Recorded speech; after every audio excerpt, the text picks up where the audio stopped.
Como siempre, el despliegue lo vamos a hacer desde el servidor de Proxmox. Lo primero que necesitamos es localizar la ISO. Yo la tengo por aquí. Esta es la ISO que vamos a utilizar.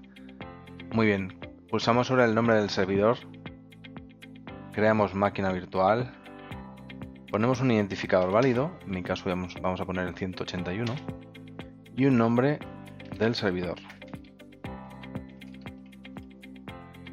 Pulsamos sobre el siguiente. Vamos a buscar la ISO que antes hemos localizado, Debian 12.5, y le decimos que es de tipo Linux y una versión 6X. Pulsamos sobre siguiente. En sistema dejamos todo predeterminado y pulsamos sobre siguiente. Discos, vamos a añadir un disco de 40 GB y lo vamos a dejar tipo SATA. Siguiente. Siempre suelo poner 2 sockets y 2 CPUs. Siguiente. Y memoria 2 GB, es suficiente. En la red la vamos a conectar a nuestra red configurada de producción, que en este caso es la VMBR0, y le vamos a confirmar siguiente. Muy bien, vamos a darle a finalizar y vemos como aquí se está generando la máquina virtual. Como en otras ocasiones, podemos consultar el log, tarea OK, la máquina ya está creada y pinchamos en consola vale, hacemos clic rápidamente en la consola y vamos a seleccionar, podemos instalarlo con una instalación gráfica, pero en mi caso lo voy a instalar en modo terminal todo. Vamos a darle aquí a instalar.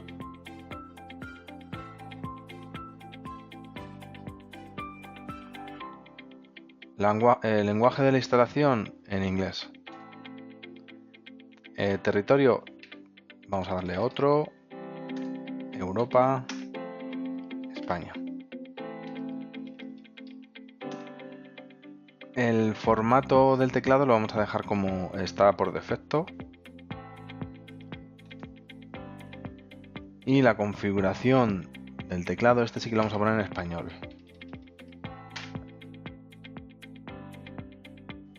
Seguimos con la instalación. Vamos a introducir el nombre del servidor. En este caso es SHL Dev1. Correcto. Continuamos. Para movernos por los menús podemos utilizar la tecla tabulador. El nombre de dominio pues vamos a ponerle el nuestro. syshomelabs.local. Continuamos. Y la password del root. Esta password no se puede olvidar, ¿vale? Continuamos. Repetimos la password de root. Y continuamos. Ahora nos está pidiendo un nuevo usuario. Sysadmin, por ejemplo. Continuamos. Nombre, bueno, en el paso anterior pedía el nombre completo y aquí el username. Pues vamos a poner también sysadmin. Introducimos una clave también que no debemos de olvidar. Fenomenal. Venga, seguimos con la instalación. Decimos la localización en Madrid. Vamos a reparticionar los discos. Voy a ponerlo como partición manual y aquí es donde viene la única parte de la instalación que es un pelín más complicada. Vale, podemos instalarlo de forma guiada, con lo cual sería muy fácil porque sería darle aquí y ya siguiente, pero nosotros vamos a generar las particiones. Vamos a generar nuestras particiones. Para ello nos ponemos sobre el disco que hemos generado en Proxmox, que es este de aquí. Pulsamos Enter. Nos va a decir que si queremos crear la tabla de particiones. Le decimos que sí. Perfecto. Se ha generado la tabla de particiones. Tenemos 42,9 GB de espacio libre en disco. Vamos a generar nuestras particiones. Pulsamos Enter sobre el espacio vacío. Creamos una nueva partición. Podríamos hacerlo de forma asistida, pero nosotros vamos a generar de forma manual. Crear nueva partición. ¿Qué espacio le vamos a asignar? 1 GB, nada más. ¿Por qué? Porque es la que vamos a utilizar para el boot de arranque. Continuamos. Tipo de partición primaria. ¿Dónde la vamos a colocar? Al inicio del disco. Vale. ¿Para qué la vamos a utilizar? Para el boot. Aquí lo tenéis. Habéis visto, ¿no? Aquí en MoonPoint puedo seleccionar para qué voy a utilizar esa partición. En mi caso va a ser para el boot de arranque. Una vez que lo tenemos, bajamos abajo del todo y le damos a OK, como que hemos seleccionado el disco para boot. Vale, ahora tenemos 41 GB de espacio libre en disco. Vamos a seguir particionándolo. Pulsamos Enter y creamos una nueva partición. ¿De cuánto vamos a generar la partición? Pues yo ahora voy a generarla de 4 GB. ¿Por qué? Porque tengo 2 GB de RAM y esta partición va a ser para el swap. 4 GB de RAM, continuamos.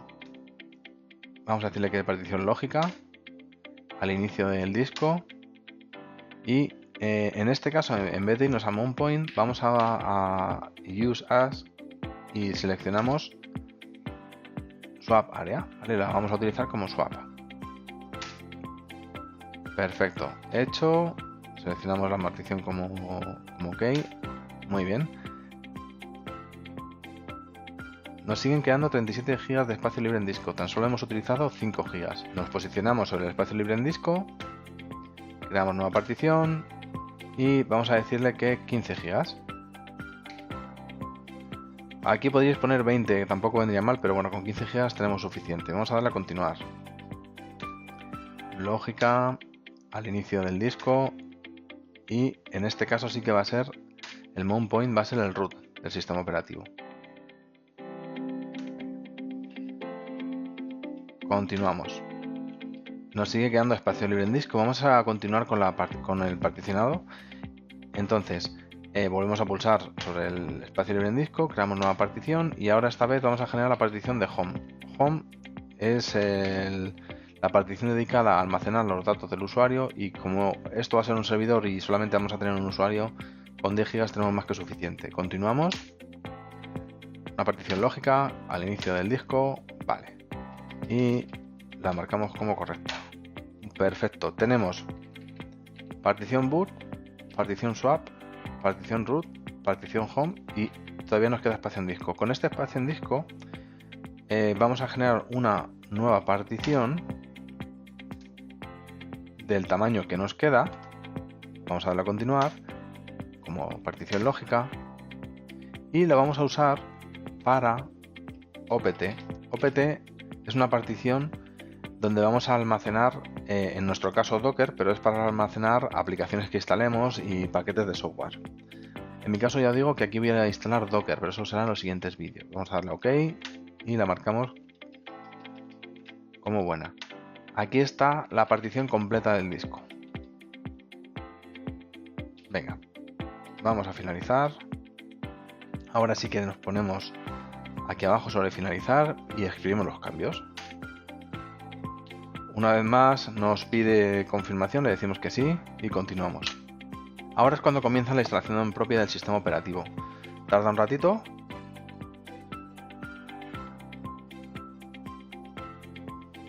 Aquí el proceso de instalación nos indica que si tenemos otros discos o otros orígenes de datos para continuar con la instalación e instalar complementos de Debian. Nosotros vamos a decirle que no tenemos más discos y vamos a darle a continuar. Vale, aquí pues también Debian lo que hace es pedirnos un mirror, ¿vale?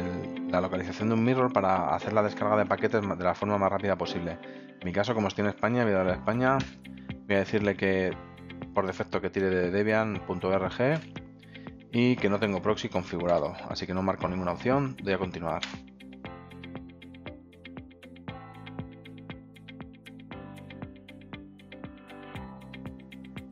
Aquí Debian nos indica que si queremos participar en un programa de Debian no es necesario, no es obligatorio.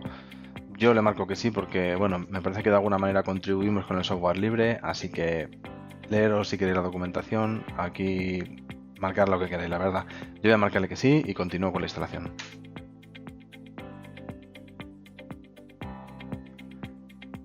Este es otro de los puntos importantes. Aquí es donde vamos a decirle al servidor que instale un entorno de escritorio o no. En mi caso, para ahorrar recursos y como va a ser un servidor, no voy a instalar un entorno gráfico. Entonces voy a desmarcar las opciones que veis aquí de Debian Desktop Environment y GNOME y sí que voy a marcar SSH Server. ¿Por qué? Porque la gestión de este servidor la voy a hacer a través del SSH. También dejamos marcadas las utilidades estándar. No sería necesario y luego podríamos instalar lo que necesitásemos, pero bueno, en mi caso, para ahorrarme un poco de quebradero de cabeza, lo voy a dejar así como está y únicamente voy a marcar SSH Server y Standard System Utilities. Continuamos. Ahora el asistente nos lleva al menú de instalación de Group, que es el gestor de arranque. Seleccionamos el disco que hemos configurado previamente, el SDA, y comenzamos con la instalación de Group. Cuando finalice nos va a indicar que debemos sacar el CD de instalación de Debian para completar el reinicio del sistema y poder trabajar ya de forma normal. Editamos, sacamos el DVD y OK. Volvemos a la consola y continuamos la instalación. El sistema se va a reiniciar y, como os decía antes, ya podemos trabajar. El siguiente paso será averiguar cuál es la IP que tiene para poder conectarnos por SSH. Vamos a logarnos con el usuario root y vamos a hacer un IP-A para ver la IP que tiene. Ahora mismo el servidor tiene la IP 192.168.0.42. Podemos trabajar aquí desde la consola de Prosmos, pero a mí me gusta más trabajar desde un gestor de conexiones externo como este, por ejemplo WebSSH o Termius. Vamos a utilizar WebSSH. Voy a crear una nueva conexión. Perdón, aquí. Vale, y la voy a llamar SHL-Dev1. El servidor tiene la IP, ahora mismo tiene la IP 192.168.0.42, aunque esta IP va a cambiar después.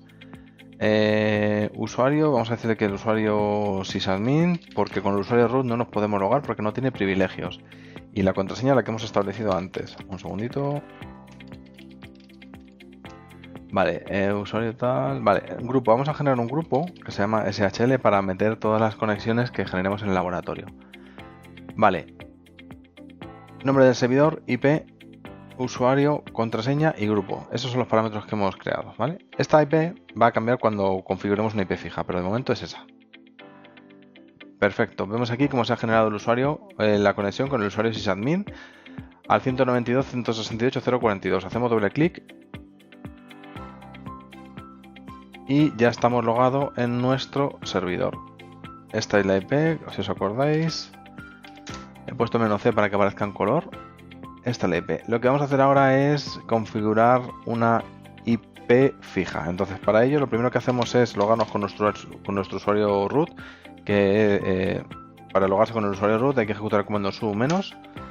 Introducimos la clave del usuario root. Y la he puesto bien. No. Su menos. Ahora sí. El comando clear te limpia la pantalla. ¿Qué es lo primero que podríamos hacer? Hacemos un apt update para ver si tiene parches pendientes, actualizaciones de algún software, aunque yo diría que no. Y un apt upgrade. Vale, no tiene nada. Ya, perfecto. Bueno, pues una vez que hemos intentado actualizar el sistema operativo, pero no tiene parches ya que está recién instalado y actualizado en la instalación, ¿vale? Lo que voy a hacer va a ser configurar una IP fija. Para ello, vamos a editar con nuestro gestor de textos nano el fichero etc network interface. Vale. Aquí es donde nos está diciendo que la IP que tiene la tarjeta de red está asignada por DHCP. Lo que voy a hacer va a ser configurarlo con una IP fija. Entonces vamos a comentar esta parte de aquí y a añadir esta que ya tengo preparada. Ahora esta parte, el texto os lo dejaré configurado en los comentarios. Vale. Voy a cambiarle la IP a la 181. Bueno. ¿Qué dice esto? Pues que configure la tarjeta NS18, que la configure como estática, ¿vale? Y que la IP es la 192.168.0.181 con la máscara 255.255 y la puerta de enlace es la 01, ¿vale? Y la red es la 00.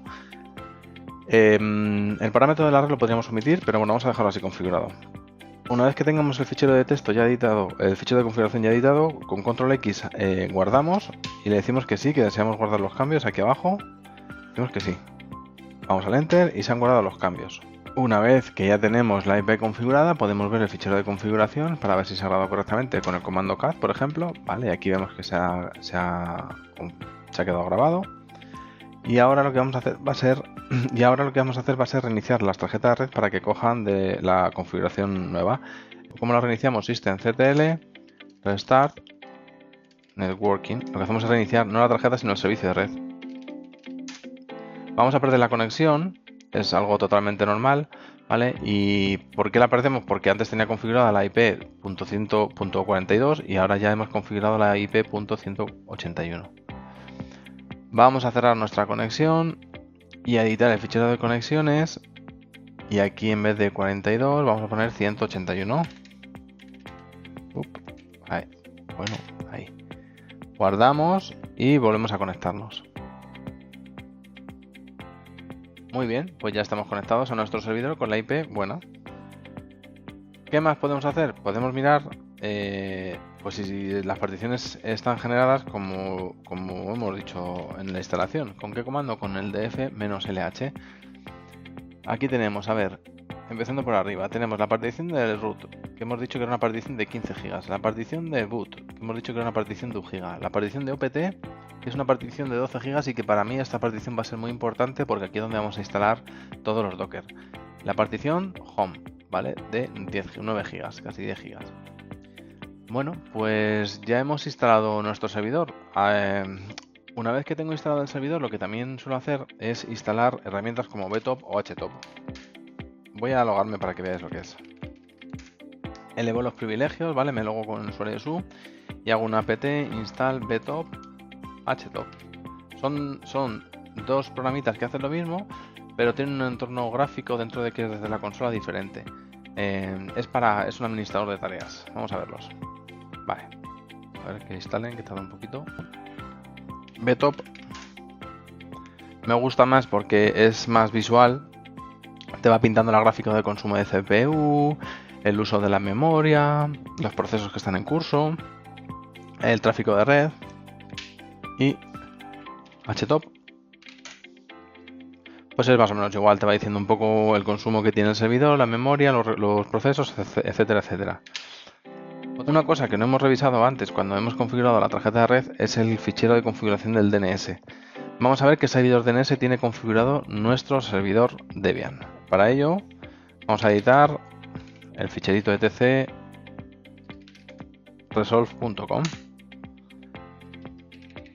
Muy bien. Mi servidor Debian tiene el dominio que hemos configurado al inicio y el name server, dos servidores de DNS que son los que hay en mi red, el 151 y el 121, vale. Está perfecto. Si queremos poner que directamente resuelva por Google, podemos poner name server pues 8888 y ya estaría. Guardaríamos control X, decimos que sí y ya estaría. Yo en mi caso lo voy a dejar configurado tal y como lo tenía, porque esos DNS que veis aquí son unos pijol y me gusta tenerlo todo hacia todo el tráfico redirigido hacia los pijol. Pues muy bien, con esto hemos finalizado el vídeo. Espero que os haya gustado, que hayáis aprendido un poco y nada, darle a me gusta, suscribiros y nos vemos en los siguientes vídeos. Muchas gracias.